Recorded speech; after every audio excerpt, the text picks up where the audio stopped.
Okay, we're live for some rapid reaction. First, we got to let the stream breathe just for a second. Make sure we're getting green check marks across all 5 social platforms that we're streaming across. Bear with us 1 second here, gang. And we're good. Welcome in, everybody, to another impromptu episode, halftime episode of the Huddle Up podcast, presented as always by Mile High Huddle. I'm your host, Chad Jensen, and with me, as always, my partner in crime, my fellow football priest. You know him, you love him. He is Zack Kelberman. Zack, the only word that comes to mind, and I used it in the title of this stream, is the Broncos have been thunder punched, like right in the mouth. Yep. It's the type of connection that just, knocked them on their rear end. But unfortunately, Zack, in this case, yes, they've been thunder punched, but they also thunder punched themselves. What has been your gut reaction? Now, this is not the gut reaction episode, but what's been your instant reaction so far to the first 2 quarters of play? A lot of what you just said, that the Buccaneers came out with more energy, more fight, more want to. They wanted this game more than the Broncos. They're the aggressors, they're the bullies out there, and the Broncos are just the betas, taking the punches, taking the body blows, and just standing there very timid, as opposed to the Buccaneers, who are playing loose and having fun out there. Brady looks good. His arm looks good. I know the Broncos got that late touchdown there, but again, it harkens back to coaching for me, Chad. The difference in this game and always will be coaching. And again, for the quarterback, a lot of you guys are nailing Driscoll for his performance. Talk about Trevor Lawrence, talk about Peyton Manning. It's not going to matter who you put back there if you cannot protect the guy. So Elijah Wilkinson being Wilkinson, even Glasgow's look kind of bad today. Reisner is struggling again, Chad. That's kind of a disconcerting theme through 3 weeks. It's more of the same from the Broncos. They don't have much fight on offense. The defense can't keep it close forever, and you saw what happens now. It's a big deficit. I've seen this movie so many times before, If you give Tom Brady on your first possession a block punt and he's 10, 15 yards from pay dirt, he's going to make you pay every single time. And unfortunately now, this is the 3rd game in a row that we've seen coaching snafus in the 3rd phase. Tom McMahon has been a punching bag on this show. We have not been kind. I've tried to be a little bit understanding, but all of the moves with the specialists in terms of the rotation of punter going from Marquette King to Colby Wadman, now they get their guy in Sam Martin. They saved that extra $350K by letting the Pro Bowler Casey Kreider walk. Turns out that really paid some dividends, saving that $300,000 because Boban Moyer allows the block. Basically, it wasn't Sam Martin's fault, obviously. It was the long snapper who allowed the pressure. But, Zack, special team snafu, this team, look, against a quality opponent like a Tom Brady-led team, the margin of error is slim. It's non-existent. And right out of the gates, you allow that kind of a game-changing play. It's just you could see the writing on the wall right there. Let me just get some vindication. A lot of you guys push back against Chad and I for suggesting that McMahon should have been fired with Scangarello, and he should have been. He shouldn't have a job right now. And if there's any accountability in the Broncos organization, there's going to be a whipping boy after a likely 0-3 start. It's not going to be Fangio or Donatell or Munchak, but it has to be McMahon. He is no better than Brock Olivo. There's a special teams gaffe every single week. On most other teams, it would cause him to receive a pink slip. For whatever reason, he has impenetrable job security, and it's just bringing the Broncos down more. They can change the personnel, Chad, but if they don't change the coaching, none of it's going to matter. It all comes down to coaching. Man, quarterback talent, it is what it is. And a guy like Jeff Driskel, he's taken, let me see here, sacks. They've got 1, 2, 3 sacks.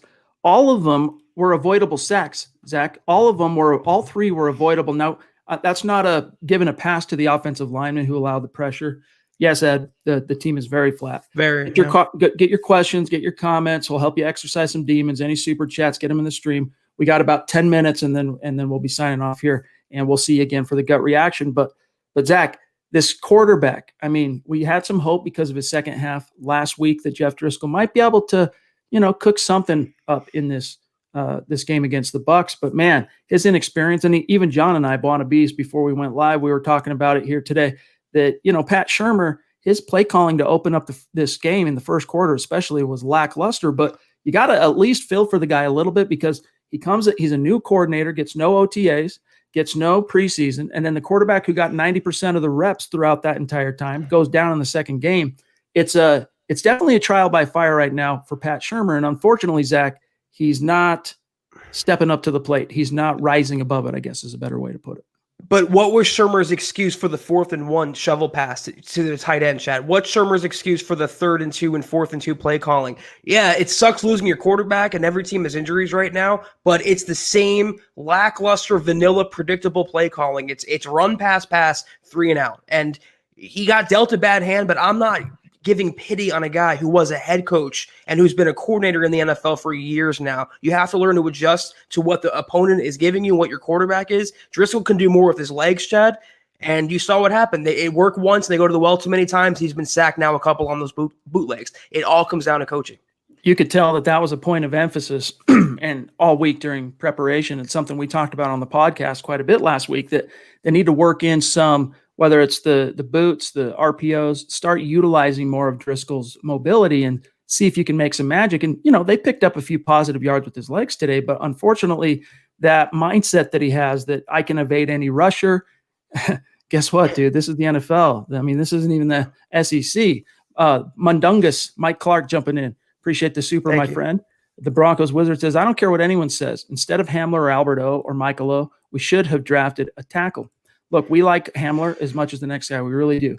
But that was a pick that you guys can remember. Zach and I took a lot of heat in the moment for us not just, basically bowing down and worshiping at the feet of Elway for that second-round pick. Hamler will turn out to be a really good player for this team. I'm not worried about that. But, Zach, having that additional tackle or corner at this point would have been nice. Yeah, and especially the Alberto pick. I can almost rationalize the Hamler pick. At least I did on draft night. They want to surround Locke with weapons, and pairing Jerry Jeudy and KJ Hamler on paper is great. But getting Alberto when you have so many other tight ends on the roster, it screamed like a favor pick from Elway to Drew Lock. Like, he wanted the guy, he played with him, another weapon on offense. Again, it doesn't matter. The Elway didn't have the foresight to realize you can put all the weapons around Drew Lock all you want. If you can't keep him upright or healthy, it's not going to matter. And sure enough, now he's injured. By the way, happy belated birthday to Callie Dave. We were hoping that you'd get a W as a belated gift for your Denver Broncos. It's not over yet, but it ain't looking good, obviously. They're getting thunder punched in the grill by Tom Brady.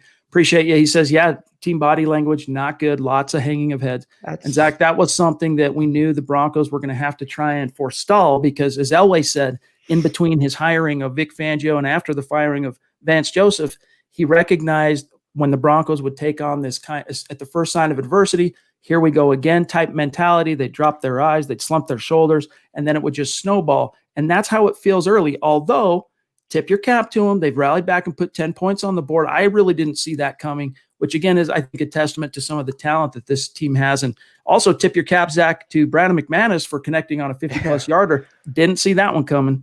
No, Brandon's definitely earning that McMoney, Chad.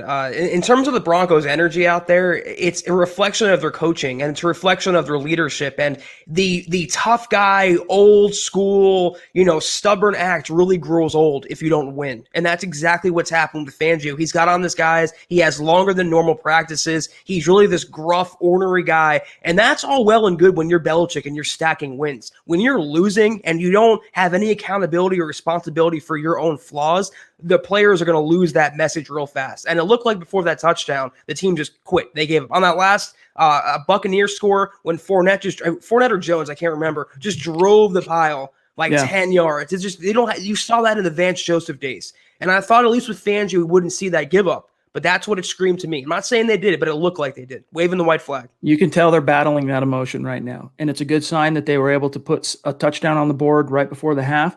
Let's grab Drew Hollenbeck here, jumping in, one of our Super Chat superstars. Really appreciate your support, as always, my friend.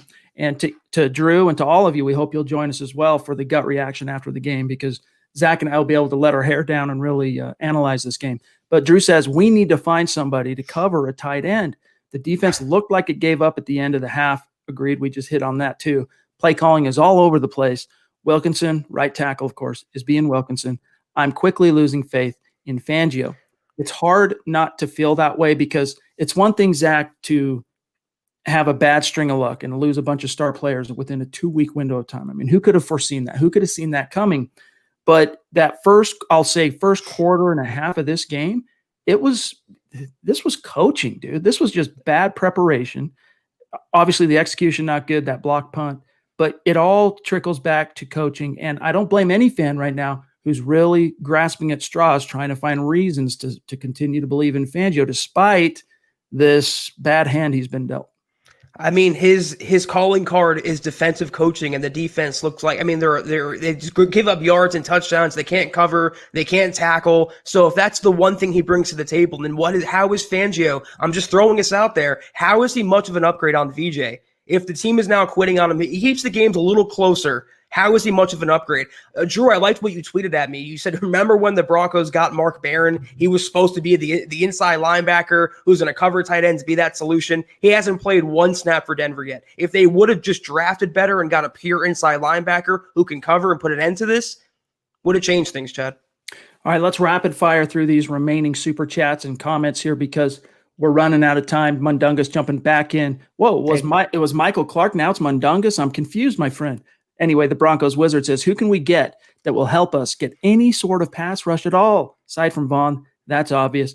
Yeah, Bradley Chubb, Zach, still not really getting there. Atachu's a guy that's going to win you a few hustle plays. He'll stack 3, 4, 5 sacks in of course over the course of an entire season. But there's no one. I mean, aside from going out and get a Terrell Suggs, go get Clay Matthews. To my knowledge, both those guys haven't been signed up to this point. Those are the two I like, and they're running out of time to do that because a lot of teams at this point are looking around to see what kind of pass rush help they can get. They don't grow on trees. They're really, really hard to find. And losing Von Miller had a huge impact, obviously, on the Broncos. And there's not, good pass rushers available right now. They can bring in a Terrell Suggs. They can bring in a Clay Matthews. They can maybe eke out 5 or 6 sacks. But in terms of a long-term 10, 12, 13 sack guy, that's not going to be that until Von Miller comes back.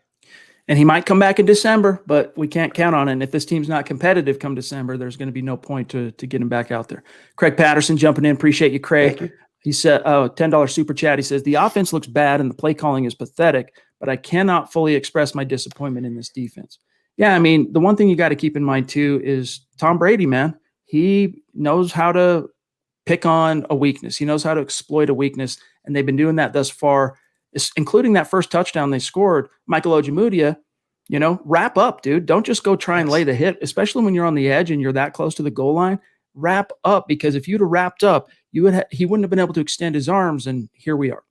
Wasn't tackling non-negotiable to Fangio, though? Isn't that why he's not playing Devontae Bosby? So, again, where is the consistency? Where is the accountability? It all starts with the coaches. And if you don't think the players are picking up on that and they're starting to kind of be a little wary of Fangio themselves, it's very naive to think that way.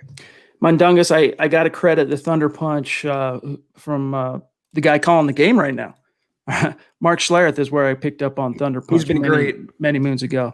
And obviously he does a great job on the morning show at the Fan, and then, of course, calling the game for Fox Sports. Appreciate you, Mike. Miguel jumping in. Thank you for the super chat, Miguel. My friend. Play action after just one solid run by Gordon. Aren't you supposed to establish the run before doing that? Bad play calling by Shermer. Yeah, I mean, I don't blame so much the play action. What I blame is, Zach, I guess his point, though, is still right on the money. That first 2 possessions the Broncos had, you're throwing it, throw, run, throw. Who do you think you have back there? Peyton Manning? You got to run the ball with this young, inexperienced quarterback, because Driscoll might be a journeyman, Zach, but he's still very inexperienced when it comes to the NFL. It seems like it's way too scripted right now. And it seems like, that boot action, Driscoll's legs worked one time, so they go back to the well over and over and over again. Now it's just causing sacks and Driscoll to take some punishment. Again, I don't want to beat a dead horse, but like all the comments we're getting, Chad, say the same thing. The coaching and the play calling today, again, for the 3rd week in a row, has been very, very subpar. The queen of MHH, Christy jumping in. Appreciate that. Very generous super. And it's always good to see you in the stream. Not the same without you, Christy. She says, play calling is not it. Love, cheer me up, guys. Heart, of course, the emoji. It's hard to cheer. It's hard to provide cheer at this point. However, Zach, hold on to the fact that, look, it's the NFL. Any given Sunday, anything can happen. If this defense can dig deep and figure out, make some halftime adjustments, figure out what they're doing wrong, and the offense can play, look, Shermer, go more no huddle, go with the more tempo type thing, because it worked on that final possession. I know you're running the 2-minute drill, but obviously that allowed Driscoll to get into a rhythm. Whatever you were doing before the game plan, throw it out the window. You got to get tempo, Zach.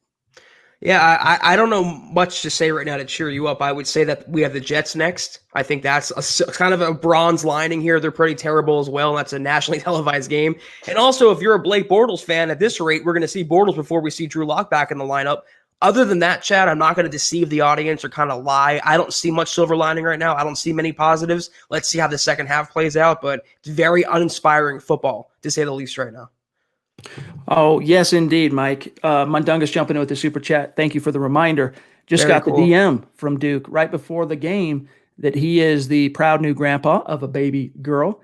And so congratulations to Duke. Everyone knows Yes, Duke, sir. Boynton, to you and your daughter. That's great news, my friend. And much love to you from the entire MHH family and community. And Chris echoes that. So appreciate the super chat, Chris, 24-year veteran of the Air Force, as we all know. Cheers to Duke and the family. The game is back on here, gang. And of course, we would love to be able to have this thing going while we're to have the podcast continue while we're keeping an eye on the game. But we're not going to do that this time. Shout out to Mark Langley jumping in. Appreciate the super, Thank my you, dog. Mark. Coaching, my God, and the O-line, same old, same old. What's up, my guys?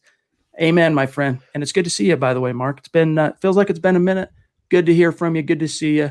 And let me see if we've missed anyone else, John. If not, guys, here's the deal. You know the drill. We're going to be back within 5 minutes of this game being over. Zach and I will return with the gut reaction episode, breaking it down in depth. No time crunch, no clock ticking in our minds, no game going on with which we have to divide our attention. So, Zach, what do you expect to see in the second half here from the Broncos? And then we'll sign off.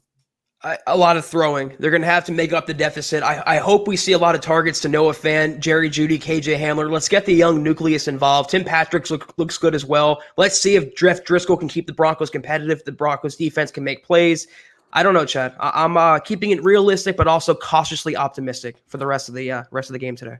This Bucs offense just has so many weapons, man. Yeah. And they have a great delivery guy. Like Brady might not be, the same physical specimen that he was back in the day, but he can still make all the throws. Gronkowski, getting a lot of work in this game, and he's had a lot of success historically against the Broncos. And Zach, one thing that upsets me a little bit is we've seen Justin Simmons on the losing end of 2 big plays today, and which is discouraging because he had a bad first game, bounced back with a good game in Pittsburgh, and now it's not looking so good for him. And as the Bucs are getting started here in the third quarter, they're moving the ball quick, utilizing Gronk.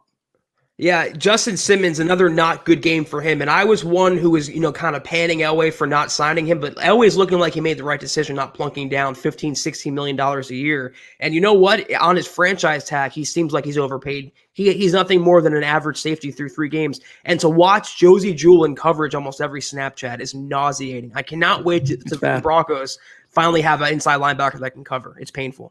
It is bad. All right, guys, we're going to be back as soon as this game is over. In the meantime, make sure you're following the podcast on Twitter at HuddleUpPod. Follow at Mile High Huddle. Myself and Zach, you can see here at Kelberman NFL, at Chad and Jensen. Keep your chin up. We'll see what happens in the second half. Worst case scenario might come, but we'll be breaking it down as soon as this game is over. Shout out to the superstars. Appreciate you guys supporting the cause here.